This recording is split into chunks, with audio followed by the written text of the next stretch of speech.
Hello everyone, how are you guys doing? Hopefully you guys are having a wonderful day. Today we're here with another video where I will be going over the best old school RuneScape minigames for beginners and what they should really focus on. Recently I did a video on the best PVMing bosses for noobs just getting into the scene. You guys enjoyed that video a lot, so I figure I will help you out a little bit more if I can. If there's anything you guys want to see from me in particular, let me know in a comment down below. And on top of that, if you need any help or assistance in game, feel free to join my clan chat, Small EXP Lamp. I, along with others there, are very helpful and willing to help you guys as well if you stop by with any questions. With that said though, the reason that I do enjoy minigames in old school RuneScape and the reason that I like to try to tell people to kind of progress it is because many of these things are going to unlock you items that you'll need in the future to be able to better progress your account going forward.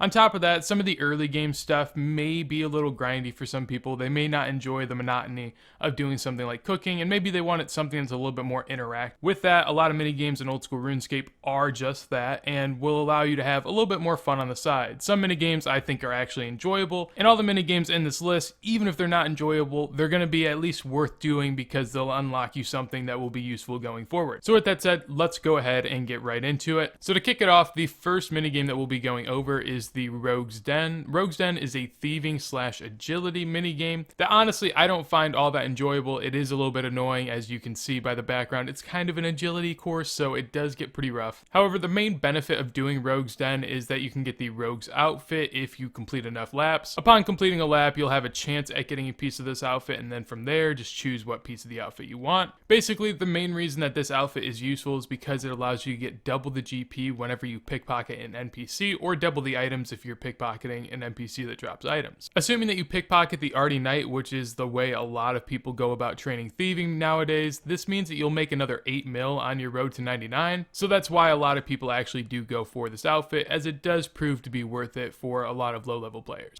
As far as the requirements for Rogue's Den, you're going to need 50 thieving along with 50 agility. And if you guys are looking for a guide as far as how you can go about doing this minigame, I'll link my own in the description down below. Now, the overall time expected to be able to get the entire outfit is about 1 to 2 hours, depending on your RNG at getting pieces, and along with that, your ability to pick up how easy it is to learn the path itself. Some people struggle with it a little more, so it may take you longer. It just comes down to personal ability. And ultimately, as far as a minigame, I'd give this a light 3 for enjoyability. It is something that is worth doing on an account because it's just going to be something you need to do going forward. However, the minigame itself is just really tedious and painstaking, so not something I definitely enjoy. But it's only an hour or two, so you just gotta tough it out.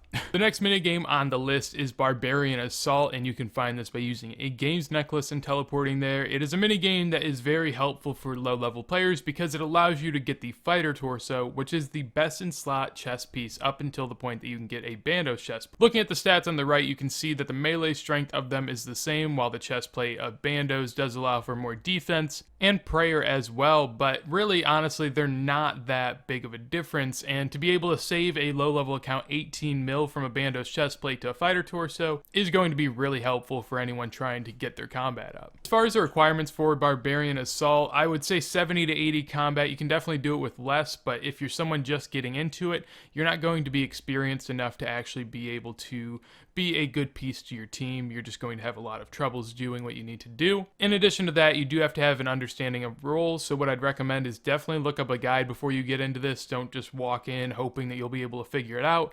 You may be able to pick up on bits and pieces of it, but as a whole, it's very hard to understand, I think. Now, this is probably the downside of it. It does take a decent bit of time, but again, the fighter torso is a really, really big achievement on an account, so I don't think it's that bad. 4 to 6 hours, depending on how good you and your team is at being able to complete waves, isn't all too terrible. And me personally, I give it a light 6. I really do enjoy the minigame as a whole, and if you're doing it with some people maybe in a Discord or in chat or just people you know, it can make it a little better. But yeah, something definitely worth doing. Now looking back to a minigame that I have fond memories of, and that is Pest Control. Now, if you've never done Pest Control, basically the reason that it is actually really good to do is because you unlock yourself Void Armor, and this is just a really good armor for high-level and low-level players depending on situation. If you're someone that can't afford high-end gear, this honestly may be best in slot for you for a lot of places you'll go at low level. Now, the reason Void is useful in set form is because if you are equipping all of the pieces of the set, which comes in the form of the top, the bottoms, the gloves, and a helm, this allows you to be able to get bonuses depending on which set you use. Looking on the left, we have melee at plus 10% damage and accuracy with that set. With range, you have the same effect at plus 10 damage and accuracy, and with mage, you have plus 45% accuracy. In addition to that, late game, whenever you start to really progress your account, you can change that into Elite Void, and that's when it really does become a very vital armor to have because it's very useful at stuff like Vorkath and raids. So really, this gear is going to be a part of your life going forward, and the earlier you can get it, the better, because it will allow you to have some variation then.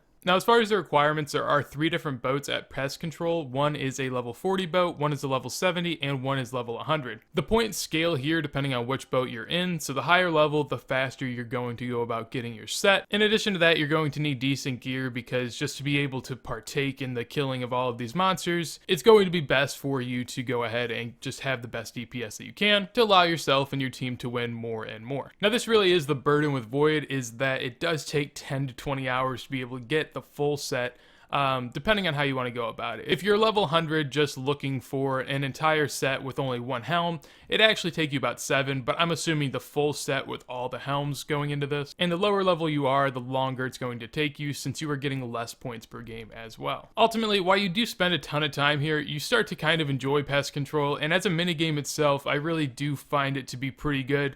I think the only thing that kind of isn't great about Pest Control is the amount of time, but ultimately, if you space it out, it's not the worst. Now moving on to Blast Furnace. If you're not aware, Blast Furnace is a prime smithing training method in-game. It's kind of hard seeing this as a mini-game, but once you start to consider everything about it, it is a mini-game. It just also happens to give insane smithing XP.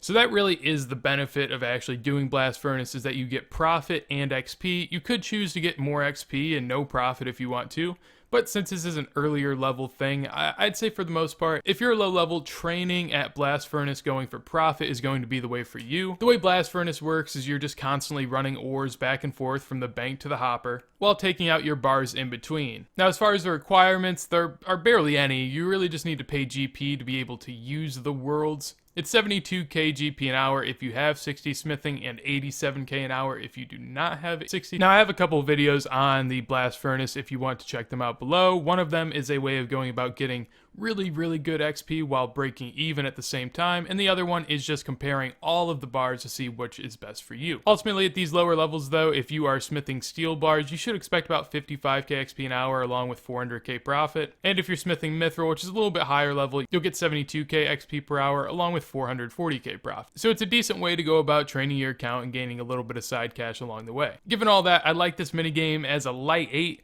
Really, it is something that is worth doing for a lot of accounts, and I think a really good way to build. And it really is quite intense. I mean, honestly, the clicking, there's just a lot of clicking, and you kind of always have to be on your game. So that's the only thing about it, I guess, that isn't the greatest on my side. And then finally, we end off with Tears of Guthix, probably one of my favorite mini games. So if you're not aware, basically Tears of Guthix is a way that you go about getting weekly XP in your least favorite skill.